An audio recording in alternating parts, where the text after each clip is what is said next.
room, you start over, we don't care, All we're right. here to We are rolling. we're here to sell tickets. So, why this film? What was it you said, oh, I'm in? Well, the story you can't go wrong with, Romeo and Juliet, and I think the difference with the high art of William Shakespeare and the low art of the Garden Gnomes gave us a huge playing field to play with humour and visual effects. And also to have a little artistic license with the ending. And I think if you got gnomes involved, they're so ridiculous that you could have actually changed the ending a little bit, and William Shakespeare wouldn't mind. I think anyone else apart from garden gnomes he would have probably objected to, but because it's garden gnomes, he probably would have said, okay, just in this one instance.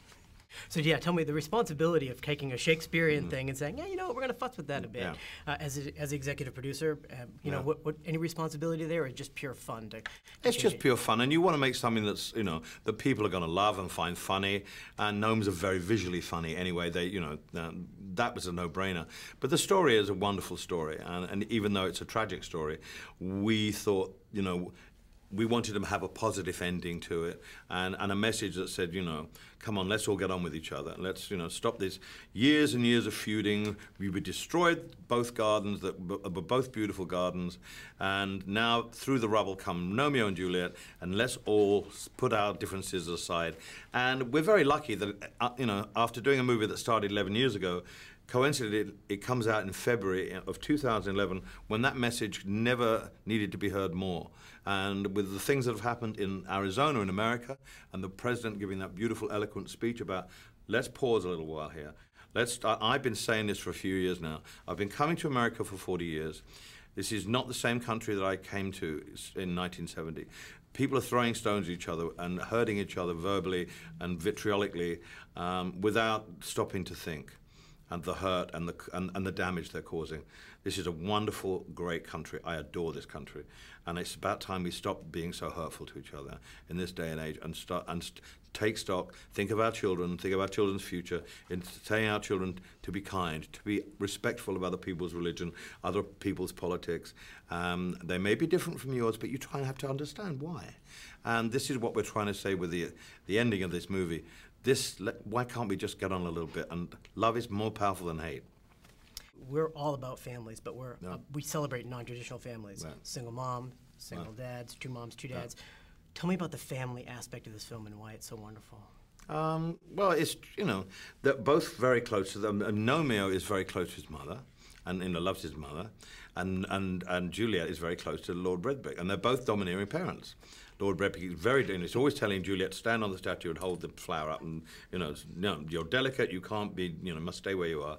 And Romeo's always got to, you know, make sure that the garden's all right.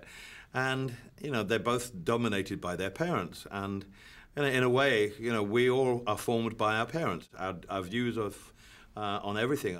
You know, our parents tell us that we're this religion or this politics or whatever, and they shape us. And sometimes they don't do a very good job in that. They do it in a way that they don't, I'm sure, think it's harmful. But it's nice to feel that we can sometimes let our children make their own minds up about things and make their own. You know, it's lovely to teach them all the biblical stories, and they're wonderful stories. But, you know, if someone else has a different idea, then we should teach our children to respect that. And being a new father, I hope to do that with my child and say, listen, you know, we don't always agree on what our religious aspects or our politics or what is right and what is wrong, but you have to respect people. You must respect people, and when they, you know, if you don't understand it, then you still must love them as much as, you know, you love people that you do understand. So I think it's very important, you know, the fact these two families kind of destroy each other, and then it all comes together because of the children. And, you know, the children in the world have the capacity to change the world. All the new generations have the capacity to change things, you know, and they are changing things gradually. We've come a long way, but we still have a long way to go. There are lots of changes that have been made in the social landscape of all countries. But I think we have a long way to go. And I think now, in 2011, this is a time for reflection and a time to say, you know, it's important that the families come together and we try and teach love and happiness and respect and not hatred. And it's so important because children are the most precious thing in the world. Come on, my child's 4 weeks old today, and I can't think of anything I love more than him apart from my partner. And it's a wonderful thing to have a child, and an incredible responsibility to give him, you know, he's a blank canvas at the moment. I just want him to grow up to be compassionate and kind. And if he, listen, he was born on Christmas Day, same day as Jesus Christ. So if he grows up with the same values as Jesus Christ, I'll be very happy. Home run. Yeah. And congratulations. Yeah. Musically, got 2 new songs in here. What was it like for you? Was there any new challenges, you know, just to bring the new music for this movie? Well, originally we were going to do all new music and no old Elton John catalog stuff. We wrote 5 songs, Bernie and myself, 2 of which ended up in the movie. But it was Dick Cook, when he was at Disney, who said, you know what, this film has been, you know, floating around in Disney animation for so long. I really like it. I know what you're trying to do. Go ahead, go away and make this film. But I'd like to hear a little more catalog and some Elton John songs. And sometimes you can't see the wood for the trees as an artist, and he was absolutely right. He gave this film a flow from a score point of view. And we could have fun, like your song is very funny, Don't Go Breaking My Heart is very funny, Saturday Night's All Right, Benny and the Jets is very funny.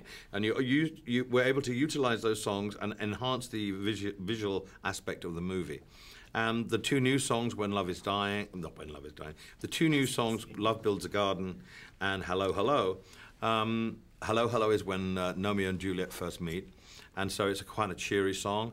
And Love Builds a Garden is a very reflective song of what happened to the garden when love died, and it just fell to bits. And it's a great analogy of if love doesn't exist, then things just decay. And then when love comes back together, you can really build something tremendously. So, you know, I'm very, very fond of both those songs, especially Love Builds a Garden. So I think it's one of my best melodies, and the lyrics are so beautiful. It's a beautiful song. 2 quick other questions. You're wearing blue glasses. Does that mean, are we siding all of a sudden with the blue gnomes? No, no, absolutely not. I just want to be the gnome that suddenly appears in a movie in your song sequence, when I'm just the glittery gnome with the glasses. I love that gnome. I want to be that gnome. That's me. And so I'm just thrilled to be in it. I love this film. I'm very proud of it. I'm very proud of everybody's effort onto it. And Kelly Asbury, the director, has done a fantastic job. And James Newton Howard did a wonderful job with the score. And all the performers that did the voices, terrific. It's got a very British-based film, although we do have Hulk Hogan and Dolly Parton. But I think it's an enchanting movie. I'm so thrilled. I'm so glad that Disney gave us the chance to finish this movie the way we wanted to. We'll be forever grateful for that. And I think it will be something, hopefully, that Disney will be able to be very proud of it in their catalog of films. Quick question, last one. Favorite chord? Gosh, anything. What would you, if you had to pick a favorite musical chord? A favorite musical chord? Yeah. G minor. Really? I like those sad songs. It's wonderful. True honor. Thank you. I can't